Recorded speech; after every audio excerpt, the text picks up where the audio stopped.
Hello friends, welcome back to my channel study art hub. आज मैं आप लोगों के साथ previous year question paper solve कराऊंगी like NET, JRF, TGT, PGT, KVS, NVS, D triple SB and LT grade. Guys, अगर आप लोगों ने मेरा चैनल सब्सक्राइब नहीं किया है so please do subscribe and press the bell icon for more notification. So now start. Olympic खेल किस देश में प्रारंभ हुआ? यूनान में। हड़प्पाकालीन कला के अंतर्गत आते हैं चित्रकला, मूर्तिकला, स्थापत्य कला। ये सभी आते हैं। हड़प्पा सभ्यता की मोहरों पर सर्वाधिक आकृतियाँ मिली हैं।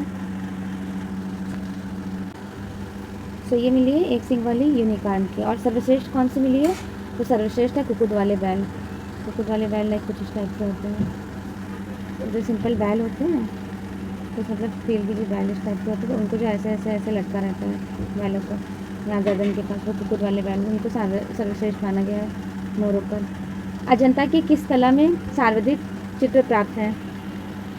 तो सर्वाधिक चित्र गुफा नंबर 17 में प्राप्त हैं। गुफा नंबर 17 को चित्रशाला भी कहा जाता है। महात्मा बुद्ध ने अपना प्रथम उपदेश किस स्थान पर दिया? प्रथम उपदेश सारनाथ में दिए और सर्वाधिक उपदेश कहाँ दिए? तो कौशाम्बी में।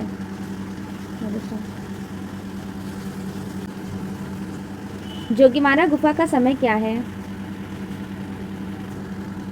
तो इसका समय है 300 ईसा पूर्व।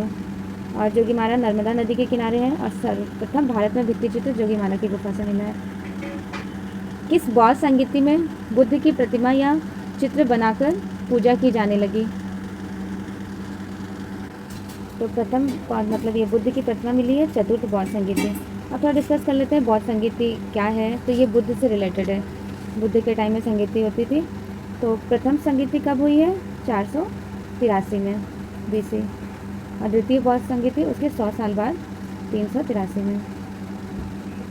और द्वितीय बौद्ध संगीति दूसरी शताब्दी में हुई है 200 BC। और प्रथम शताब्दी में कौन सी बौद्ध संगीति हुई है? तो चौथी बौद्ध संगीति। अब डिस्कशन कर लेते हैं कौन सी बौद्ध संगीति किसके टाइम में हुई है। तो पहला है प्रथम बौद्ध संगीति 483 ईस्वी में। किसके शासनकाल में? तो अजातशत्रु के शासनकाल में। और स्थान क्या था? तो स्थान था राजगृह में हुई है। और अध्यक्ष थे महाकश्यप अध्यक्ष थे। अब सेकंड बौद्ध संगीति के बारे में बात कर लेते हैं। उसके 100 साल बाद हुई थी। प्रथम बौद्ध संगीति के 100 साल बाद द्वितीय बौद्ध संगीति हुई थी 383 ईस्वी में। तो इसके जो शासक थे वो कालाशोक थे। अशोक के बाद कालाशोक थे। और ये राजगीर में हुई थी पहली बौद्ध संगीति और दूसरी हुई थी वैशाली में। और पहले के अध्यक्ष थे महाकश्यप, दूसरे के अध्यक्ष थे सावाकामी। अब तीसरी बौद्ध संगीति के बारे में डिस्कस कर लेते हैं। तो उसके शासक कौन थे? तो अशोक शासक थे। और स्थान क्या था? तो स्थान पाटलिपुत्र था। और इसके अध्यक्ष जो थे तीसरी बौद्ध संगीति के वो थे मोगली पुत्तीस। ये सारी बौद्ध संगीति बिल्कुल रट लीजिएगा, क्वेश्चन यहाँ से बहुत बनने के चांसेस होते हैं। और चतुर्थ बौद्ध संगीति किसके टाइम में थी? कनिष्क के टाइम में। कहाँ पर हुई थी? स्थान क्या था? तो कुंडलवन कश्मीर था। और इसके मतलब अध्यक्ष कौन थे? तो सभापति थे वासुमती और अध्यक्ष थे अश्वघोष। यहाँ मैंने एक्सप्लेन भी कर दिया है। चतुर्थ बौद्ध संगीति में बौद्ध धर्म 2 संप्रदायों में विभाजित किया गया है, हीनायान और महायान। महायान संप्रदाय के बौद्ध की प्रतिमा मिली हुई है और हीनायान में केवल प्रतीक मिले हैं। अब बात कर लेते हैं हीनायान और महायान होता क्या है। तो हीनायान और महायान बुद्ध के सिर्फ सिंबल्स मिले हैं, लाइक उनका खड़ाउन हो गया, ठीक, उनके कुछ इंस्ट्रूमेंट्स हो गए, वो हीनायान में सिंबल्स मिले हैं। और महायान में क्या मिले हैं? प्रॉपर बुद्ध बैठे हुए हो गए, खड़े हुए बुद्ध हो गए, उनकी फुल फिगर्स हो गई, तो वो महायाना में मिली है। तो 2 बौद्ध संगीति मतलब चतुर्थ बौद्ध संगीति में 2 पार्ट्स किए गए थे, एक हीनायाना और एक महायाना। लामा तारा नाथ थे ईरानी, अफगानी, यूनानी या तिब्बती? तो लामा तारा नाथ तिब्बती यात्री थे। कब आए थे? 16वीं शताब्दी में। ईवी हेवल आर्ट हिस्टोरियन थे, कला इतिहासकार। ली कॉर्बुज़े कौन थे? ली कॉर्बुज़े अभी 2021 में भी क्वेश्चन आ चुके हैं। तो वो आर्किटेक्ट थे। और उन्होंने किसका आर्किटेक्ट डिज़ाइन किया? तो चंडीगढ़ सिटी ली कॉर्ब्यूज़े ने डिज़ाइन किया। सो थोड़ा ब्रीफली देख लेते हैं ली कॉर्ब्यूज़े के बारे में। तो ली कॉर्ब्यूज़े इन्होंने 1918 से लेकर 1925 तक में एक न्यू इज़्म का इन्वेंशन किया था, मतलब नया, उसको बोलते हैं विशुद्धवाद। विशुद्धवाद कहाँ चला था विशुद्धवाद? ये चला था फ्रांस में। फ्रांस में विशुद्धवाद चला था 1918 से 1925 तक, जिसके प्रणेता थे ली कॉर्ब्यूज़े और अमेदी ओजोन।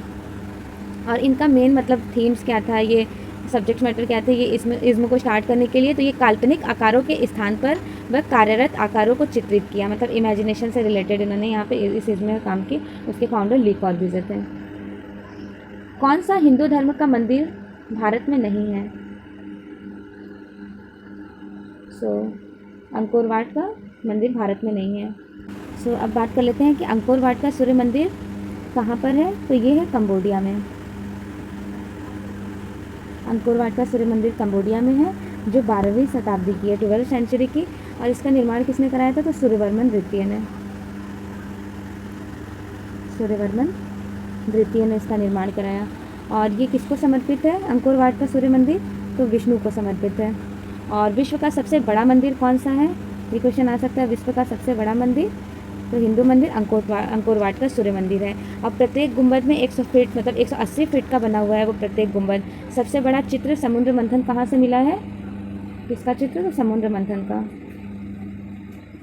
समुद्र मंथन का चित्र कहाँ से मिला है? तो अंकोर वाट के सूर्य मंदिर से मिला है। भारतीय सौंदर्य शास्त्र में ध्वनि का सिद्धांत मतलब ध्वनि सिद्धांत का प्रतिपादक कौन है? तो ध्वनि सिद्धांत के हैं आनंदवर्धन। आनंदवर्धन के बारे में थोड़ा डिस्कस कर लेते हैं। आनंदवर्धन कौन थे? तो ये ध्वनि सिद्धांत मतलब सौंदर्य शास्त्री थे। The king of dark chamber नामक म्यूरल किस शहर में स्थित है? ये चैम्बर है king of dark chamber, Lucknow में है। बनाया गया है, कितने टाइल्स लगे हैं? तो 1300 टाइल्स लगे हैं। 1300 टेराकोटा टाइल्स। किसने बनाया है? तो आर्टिस्ट है के.जी. सुब्रमण्यम। के.जी. सुब्रमण्यम और किस लिए फेमस है? तो भारत में पहली बार सिल्क स्क्रीन की खोज के.जी. सुब्रमण्यम ने की थी। किसने हाथ से व्यंग्य चित्रों का निर्माण किया? मतलब यहाँ ये कहा जाता है कि कार्टूनिस्ट पेंटिंग किसने बनाई है? तो गगनेन्द्र नाथ टैगोर ने। कांगड़ा चित्र शैली का प्रमुख चित्रकार कौन था?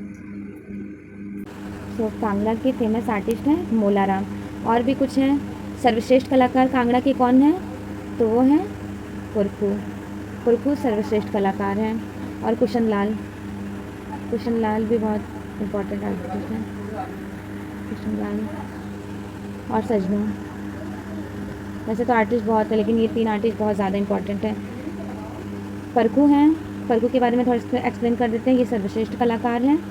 और नेक्स्ट है कुशन लाल। कांगड़ा से कुल्लू गए और कुल्लू से मंडी गए थे। कौन आर्टिस्ट है? वो कुशन लाल है, कुशन लाल।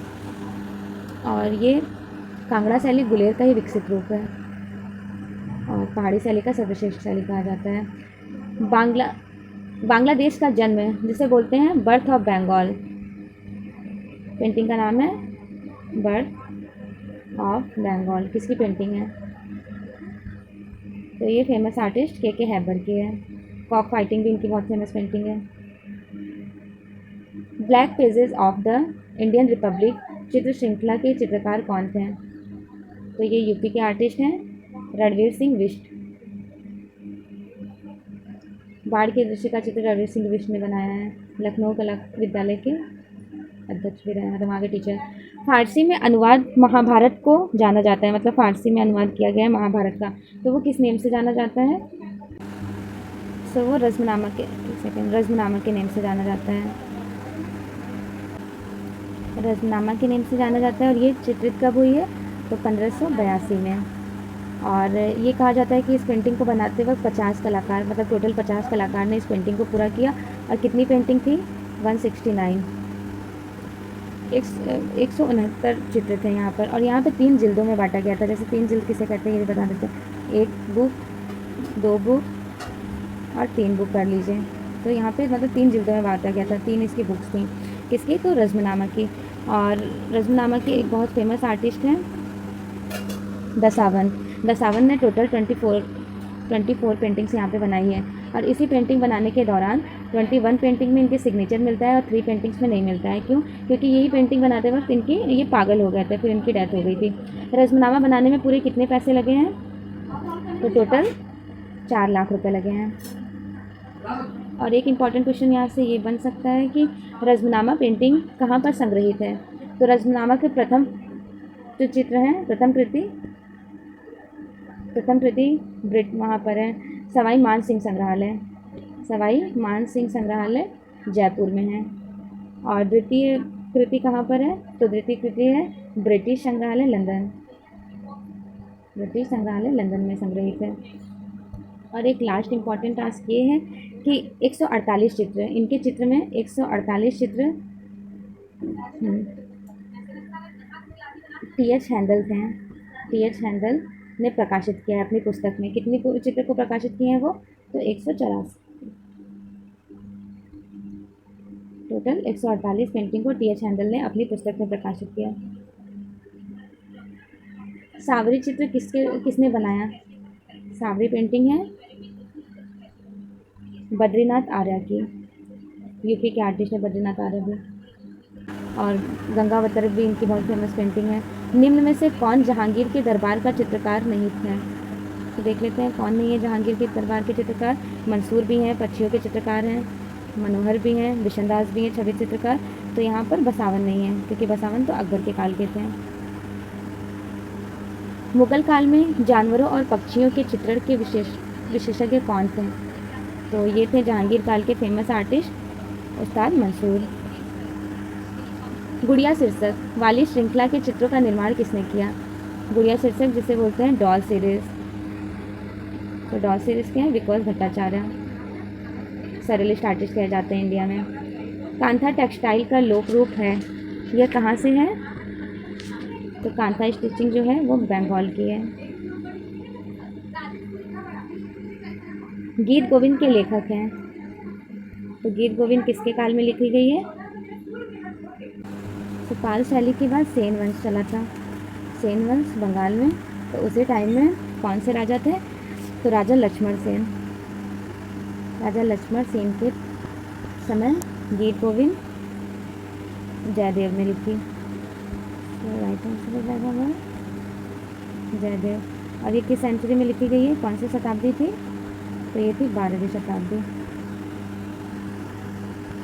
एलोरा में इंद्र सभा के नाम से किस गुफा को जाना जाता है? तो केव नंबर 32 है, 32 इंद्र सभा। प्राचीन विक्रमशिला विश्वविद्यालय किस नगर में स्थित है? ये क्वेश्चन भी अभी आए हुए थे, भागलपुर में है। 1730 ईस्वी में रचित गीत गोविंद के साथ ही कौन सी शैली के उद्गम को माना जाता है? तो 1730 का है। So right answer is A Basohli. तो 1730 का जो गीत गोविंद है वो किसने चित्रित किया? तो आर्टिस्ट मानकू ने चित्रित किया। और बसौली शैली सबसे प्राचीन शैली मानी जाती है, पहाड़ी स्कूल की सबसे प्राचीन शैली है। और यहाँ के फेमस आर्टिस्ट कौन कौन से थे? तो देवीदास, नैनसुख, राजा मानकू। देवीदास के बारे में थोड़ा जिक्र कर लेते हैं। तो देवीदास किस लिए फेमस थे? तो वो रसमंजरी के चित्र बनाते थे, रसमंजरी। और मानकू बनाते थे गीत गोविंद का। और राजा नैनसुख के पुत्र थे।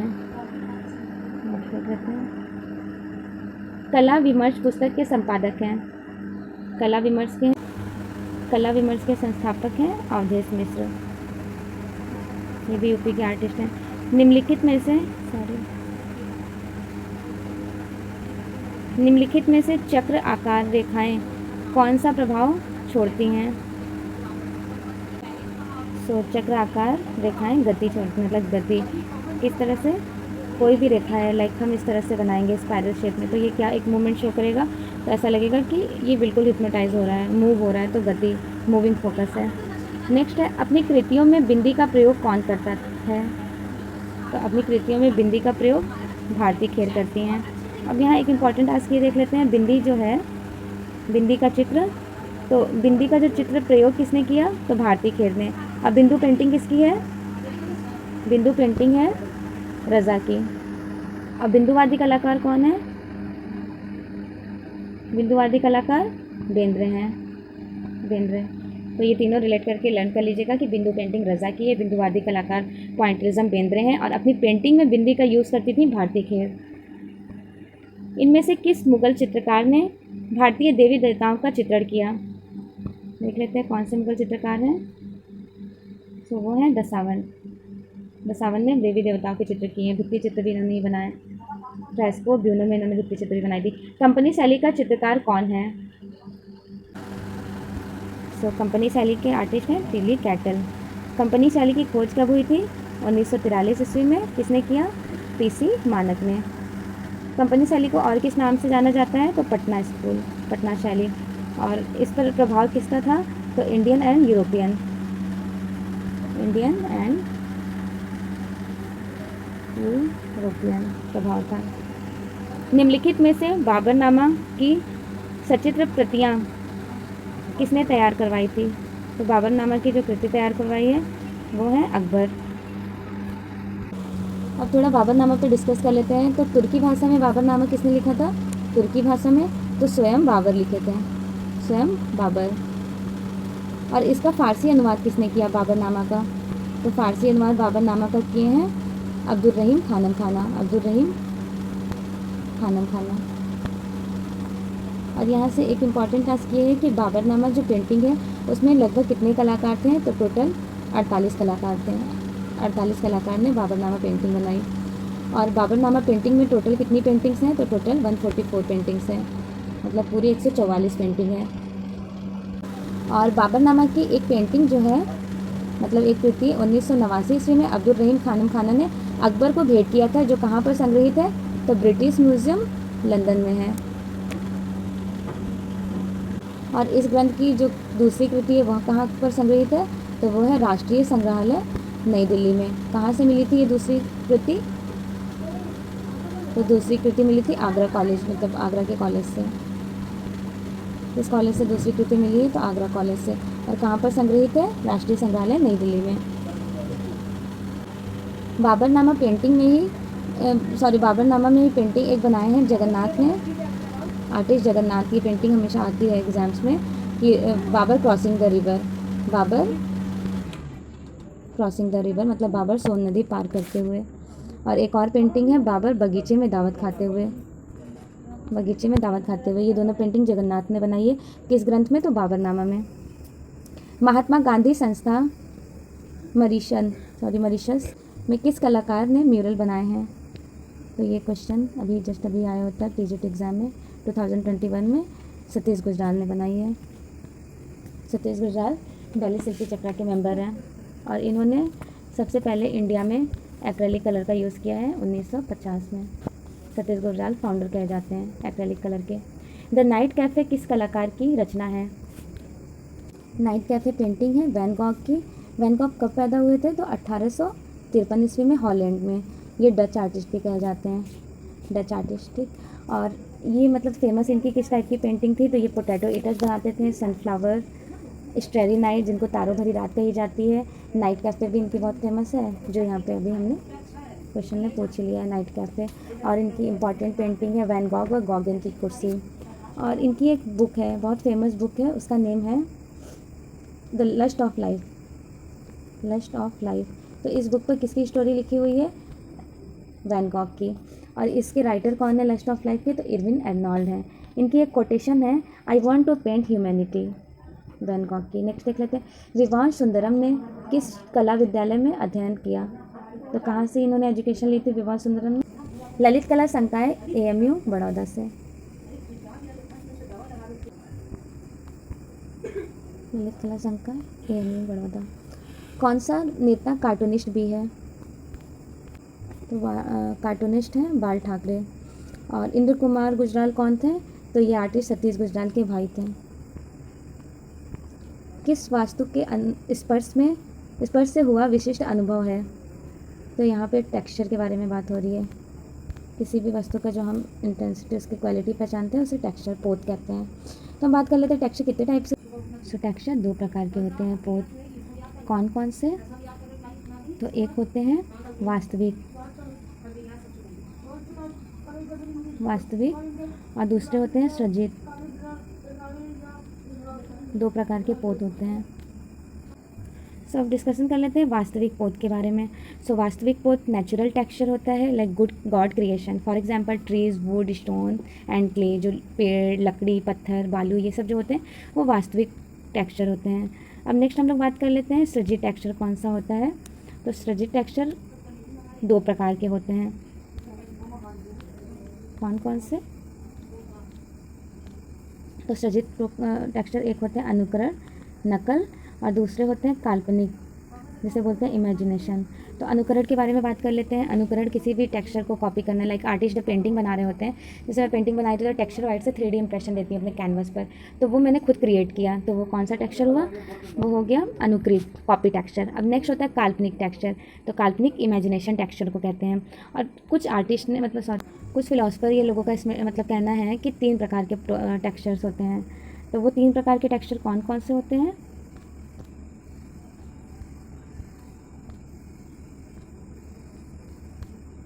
बात कर लेते हैं 3 प्रकार के टेक्सचर के बारे में। तो पहला होता है वास्तविक, दूसरा होता है सृजित। कुछ विद्वानों का कहना है कि टेक्सचर 3 प्रकार के भी होते हैं। तो तीसरा अनुकृत। वास्तविक टेक्सचर जैसे कागज़, लकड़ी, पत्थर, कैनवस। कागज़, लकड़ी, पत्थर, कैनवस जो हमें नेचुरल, जो गॉड क्रिएशन है, तो गॉड क्रिएशन वास्तविक है। सृजित कलाकार के द्वारा तैयार किया गया 2D धरातल पे 3D इंप्रेशन देना सृजित टेक्सचर होता है। अनुकृत एज इट इज, जैसे एज इट इज हूबहू नकल करना। तो ध्यान रखिएगा टेक्सचर 2 प्रकार के होते हैं, लेकिन कुछ लोगों के अनुसार 3 प्रकार के होते हैं। ये दोनों इंपॉर्टेंट है। सिंधु घाटी सभ्यता में चित्र अवशेष ज़्यादातर किस रूप में प्राप्त हुए हैं? तो ज़्यादातर मिले हैं बर्तनों पर। तो एग्जाम्स में ये क्वेश्चंस अक्सर आते हैं कि सिंधु घाटी सभ्यता में जो बनाई गई हैं पोइट्री, वो किस कलर से बनाई गई हैं बर्तनें? तो वो रेड कलर से बनाई गई हैं, लेकिन उसके ऊपर ज्यामितीय अलंकरण, ज्योमेट्रिकल पैटर्न्स जो यूज़ किए गए हैं वो ब्लैक कलर से यूज़ किए गए हैं। तो एग्जाम में बिल्कुल कंफ्यूज नहीं होइएगा, ये ध्यान रखिएगा कि टेराकोटा के बर्तन बनाए गए हैं वो रेड कलर से बनाए गए हैं और उस पर अलंकरण हुआ है ब्लैक कलर से। बाघ की 5वीं गुफा का नाम क्या है? तो बाघ की 5वीं गुफा है, 5वें नंबर की गुफा है पाठशाला।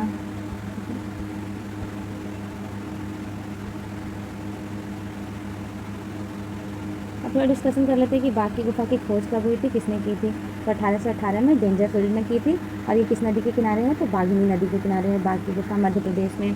और पहले नंबर की गुफा है ग्रीक गुफा। मैं तो इस तरह से याद की हूँ, ग्रीक गुफा मतलब उन्होंने पहले घर को देखा, फिर 5 पांडव साथ में थे। ग्रीक गुफा, 5 पांडव, हाथी खाना, उन्होंने मतलब हम सब हाथी पे बैठे, हाथी पे बैठ के उन्होंने क्या किया, दीवार को रंग दिया, तो रंग महल। फिर रंग के क्या किया उन्होंने, स्टडी करना शुरू किया, पाठशाला। तो ग्रीक गुफा, 5 पांडव, हाथी खाना, रंग महल, पाठशाला, इस तरह से रिलेट करके याद करेंगे तो एग्जाम में क्वेश्चंस कन्फ्यूज़न नहीं क्रिएट करेंगे। तो बात कर लेते हैं कि ये बाघ गुफा में टोटल कितनी गुफा हैं? तो टोटल 9 गुफा हैं। और बाघ के 2 नंबर की गुफा से, तो बात कर लेते हैं बाघ के 2 नंबर की गुफा की। तो बाघ के 2 नंबर की गुफा से क्या मिला है? सुबंधु का ताम्रपत्र मिला है, सुबंधु का ताम्रपत्र। और कब? तो ये पुरातत्विक विभाग से जो सफाई हो रही थी 1929 में, 1929 में सुबंधु का ताम्रपत्र मिला है। अब बाघ की गुफा का ये देख लेते हैं कि कब इस राष्ट्रीय स्मारक घोषित किया गया था। तो 1951 में, 1951 में इसे राष्ट्रीय स्मारक घोषित किया गया। और बाघ की गुफा में कौन से कलर्स का यूज़ किया गया है? तो ब्लू कलर्स का, ब्लू रंग यूज़ किए गए हैं। और बनाया जो गुफा है वो किस रंग से बनाई गई है? तो वो लाल बलुआ पत्थर से बनाई गई है। इनमें से कामासूत्रा का टीकाकार कौन है? देखिए कामासूत्रा के तो राइटर हैं वात्स्यायन, लेकिन 11वीं शताब्दी में पंडित यशोधरा ने, तो टाइम क्या था? 11वीं शताब्दी। पंडित यशोधरा ने अपनी पुस्तक जयमंगला, जयमंगला में आलेख्य का टीकाकरण किया। और आलेख्य किसका चैप्टर है? तो कामासूत्रा का। और उन्होंने जो टीकाकरण किया तो किसका? तो साडांग का, 6 लिम्स ऑफ साडांग, जिसमें है रूपा भेदानि प्रमाण भाव लावण्य योजनम सादृश्यम वर्णिका भ्रम इति सादृश्य। जॉर्ज ब्रॉक का चित्र वायलिन एंड कैंडल स्टिक किस कला आंदोलन का उत्कृष्ट उदाहरण है? तो जॉर्ज ब्रॉक और पैब्लो पिकासो किस इज्म के थे? तो क्यूबिज्म के थे, घनवादी। देखिए इंग्लिश हिंदी दोनों टर्म्स लेकर चलेगा, क्योंकि एग्जाम में क्वेश्चन इंग्लिश में भी आ जाते हैं। घनवाद ना लिख करके क्यूबिज्म लिखा हो सकता है। तो क्यूबिज्म का हम लोग टाइम देख लेते हैं, क्या टाइम था? तो ये 1925 से 1907 से 1925 तक चला था। कहाँ पर? पेरिस में। इसके दो फेमस आर्टिस्ट हैं, George dark and Pablo Picasso. उसके बाद फर्नालेजे नलीवादी कलाकार कहे जाते हैं। और एक आर्टिस्ट है हॉर्न ग्रेस का मतलब सर्वश्रेष्ठ घनवादी कलाकार कहा गया है। इनमें से किस चित्रकार का ओलियोग्राफी से संबंध है? सो ओलियोग्राफी के बारे में बात हो रही है, तो वो है आर्टिस्ट राजा रवि वर्मा। तो ओलियोग्राफी मशीन लगाई कब थी इन्होंने? 1948 में ये पैदा हुए थे और ओलियोग्राफी मशीन लगाए थे 1953 में। और 1954 कहा जाता है, सॉरी 1853 में ओलियोग्राफी मशीन लगाई थी। 1854 में इनकी पहली प्रिंट बनी थी जिसका नाम है शकुंतला का जन्म। इनकी पहली ओलियोग्राफी प्रिंटिंग है शकुंतला का जन्म। कहाँ लगाए थे? तो ये घाटकोपर मुंबई में तकनीशियनों के थ्रू। टैट मॉडल गैलरी कहाँ है? तो टैट आर्ट गैलरी है लंदन में। बिंदु चित्र श्रृंखला किसने बनाई? तो अभी मैंने बिंदु का जिक्र किया था ऊपर डिस्कशन में, तो वो बनाए हैं एस.एच. रजा। बिंदुवादी कलाकार हैं बेंद्रे। एक बार और रिमाइंड करा देते हैं, बेंद्रे बिंदुवादी कलाकार हैं। और अपनी पेंटिंग में बिंदु का यूज़ किसने किया? तो भारती खेर ने अपनी मतलब पेंटिंग में बिंदी का यूज़ की है। मोहनजोदाड़ो की नर्तकी कहाँ पर संग्रहित है?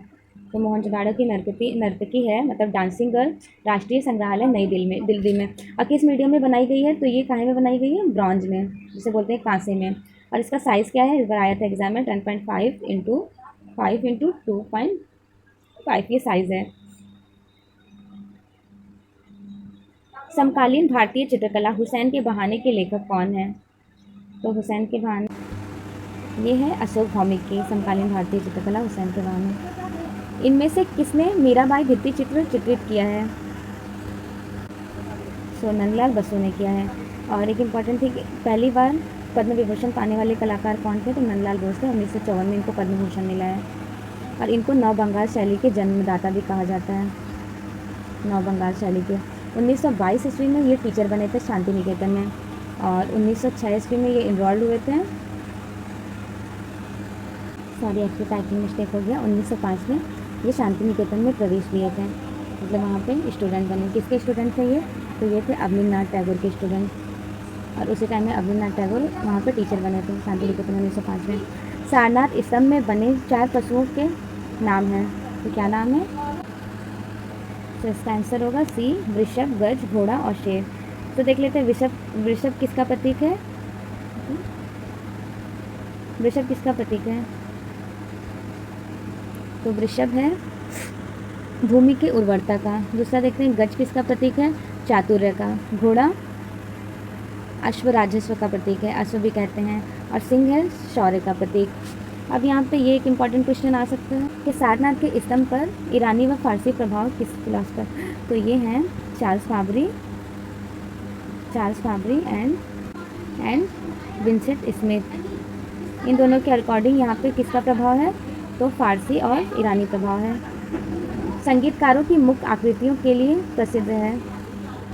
तो संगीतकारों की आकृतियों के लिए है, मुखाकृतियों के लिए सर्वरी रॉय चौधरी के बारे में डिस्कस कर लेते हैं। ये 1933 ईस्वी में पैदा हुए थे बांग्लादेश में पैदा हुए थे। और इनका माध्यम क्या था? तो ये पत्थर और कांसे में काम करते थे। और ये स्टूडेंट किसके रहे हैं? तो प्रदोष दास गुप्ता इनके टीचर थे। इनकी फेमस कृति है कुछ, एक है रिक्लाइनिंग वुमेन और बड़े गुलाम अली, छोटे गुलाम अली।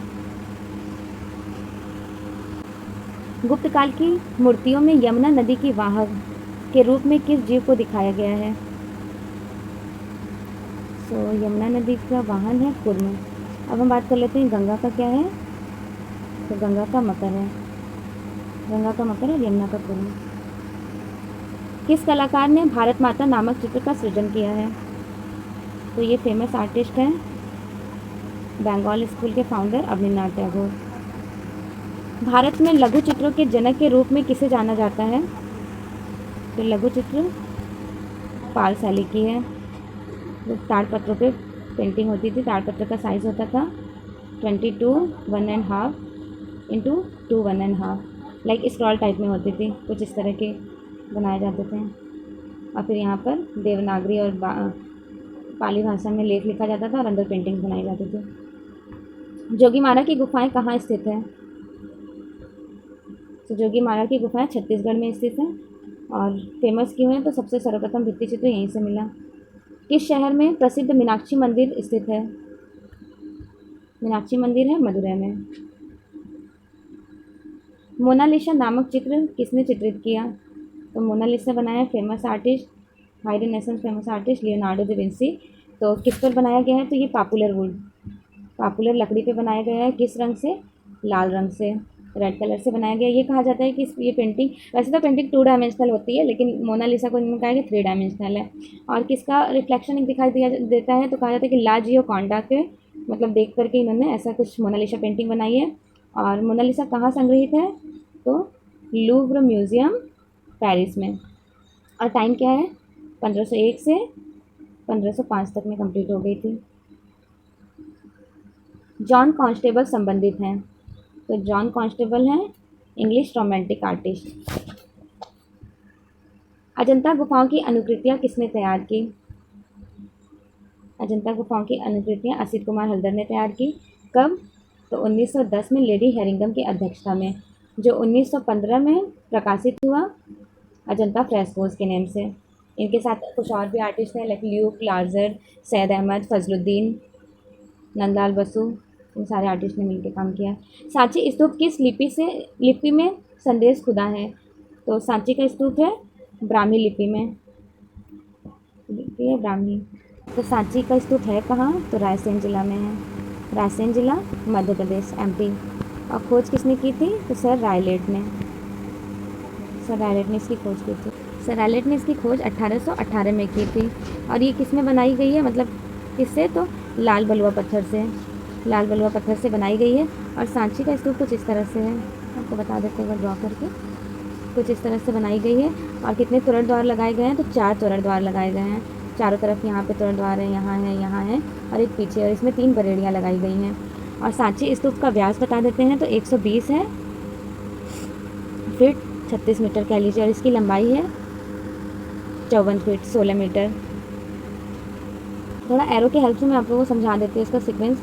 मेधी है, अंडभाग, हर्मिका जहाँ पे उनका अवशेष रखा जाता था, यष्टि, और ये है छत्रावली। और लास्ट में ये जो चारों तरफ है इस तरह से घुमा हुआ है, ये है प्रदक्षिणा पद, जिसके चारों तरफ वो घूम के पूजा करते थे। निम्नलिखित में से दिल्ली में स्थित त्रिवेणी कला संगम की स्थापना किसने की थी? सो के.एस. कुलकर्णी ने की थी।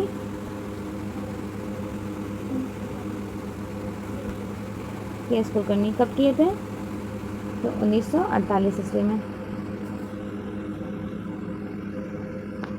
निम्नलिखित में से अजंता के किस गुफा संख्या में मरती राजकुमारी चित्रित है, जिसे बोलते हैं डाइंग प्रिंसेस? तो वो है गुफा नंबर 16 में। स्नान मग्न युवतों के चित्र कौन है, मतलब किसने स्नान मग्न पेंटिंग बनाई है द बाथर्स करके? तो वो पेंटिंग है पाउल सेजान की, post impressionism artist. Devi Prasad Rai Chaudhary एक भारतीय मूर्तिकार एवं चित्रकार एवं के संस्थापक अध्यक्ष रहे हैं। तो किसके? सो वो अध्यक्ष थे ललित कला एकेडमी नई दिल्ली में। कब अध्यक्ष बने? तो 1954 में। 1954 में इसकी स्थापना हुई थी ललित कला एकेडमी की। किसने की थी? तो वेलकम किसने किया? तो वो थे मौलाना अब्दुल कलाम आज़ाद, अब्दुल कलाम आज़ाद। और फर्स्ट अध्यक्ष जो बने थे वो थे डी.पी. रॉय चौधरी। चित्रनाथ मजुमदार की टेक्निक वो सिद्ध हस्त है, किस टेक्निक में? सो वो वॉश टेक्निक में सिद्ध हस्त हैं। और किसके स्टूडेंट है चित्रनाथ मजुमदार? तो असित कुमार अवनींद्रनाथ टैगोर के, अवनींद्रनाथ टैगोर के ये स्टूडेंट रहे हैं। और ये 1942 ईस्वी में इलाहाबाद यूनिवर्सिटी आ गए थे और वहाँ प्रोफेसर बने। और इलाहाबाद में विचित्र आर्ट गैलरी की भी स्थापना चित्रनाथ मजुमदार ने की। और इन्हें और किस लिए फेमस है ये? तो इनको शिशिर कुमार घोष ने, शिशिर कुमार ने इनको वैष्णव कलाकार कहा, वैष्णव कलाकार और भाव का सम्राट। और जयाप्पा स्वामी ने इनकी कलाकृतियों को देखकर कहा कि मध्यकालीन संगीत का भास झलक दिखाई देती है इनकी पेंटिंग में। के एस कुलकर्णी का जन्म बेलगांव कर्नाटक में हुआ, जो संबंधित रही। तो के एस कुलकर्णी किससे संबंधित थी? तो के एस कुलकर्णी काशी हिंदू विश्वविद्यालय वाराणसी में टीचर रहे हैं। मोहनजोदड़ो से प्राप्त नृत्यांगना की मूर्ति की लंबाई क्या है? डांसिंग गर्ल का साइज पूछ रहा है, तो वो है। मधुबनी चित्रों में किस प्रकार के रंगों का यूज़ किया गया है? प्राकृतिक रंगों का। एलोरा की गुफाएं किसने बनाई? तो एलोरा की गुफाएं हैं राष्ट्रकूट काल की, जो दक्षिण से उत्तर की तरफ उत्खनन हुआ है। और टोटल यहाँ पे 34 केव्स हैं। और फेमस क्यों हैं? तो ये संगम कहा जाता है मूर्तिकला का, क्योंकि यहाँ तीनों धर्मों से रिलेटेड केव्स मिले हैं। अपभ्रंश शैली के चित्र किसमें इनमें से किन पौधों में प्राप्त हुआ है? तो अपभ्रंश शैली के चित्र गीत गोविंद में प्राप्त हुआ है। और गीत गोविंद के राइटर कौन है? तो वो है जयदेव लेखक है। ए ब्रश विद लाइफ किसकी आत्मकथा है? ए ब्रश विद लाइफ है सतीश गुजराल की। सत्यजीत रे की फिल्म द इनर आइज संबंधित है विनोद बिहारी मुखर्जी से। राष्ट्रीय ललित कला एकेडमी नई दिल्ली की पत्रिका है समकालीन कला। कौन सा कलाकार अपने स्टील लाइफ के बर्तनों से बने इंस्टॉलेशन कार्य के लिए प्रसिद्ध है? विवान सुंदरम। सॉरी नहीं, हाँ ठीक तो है, विवान सुंदरम।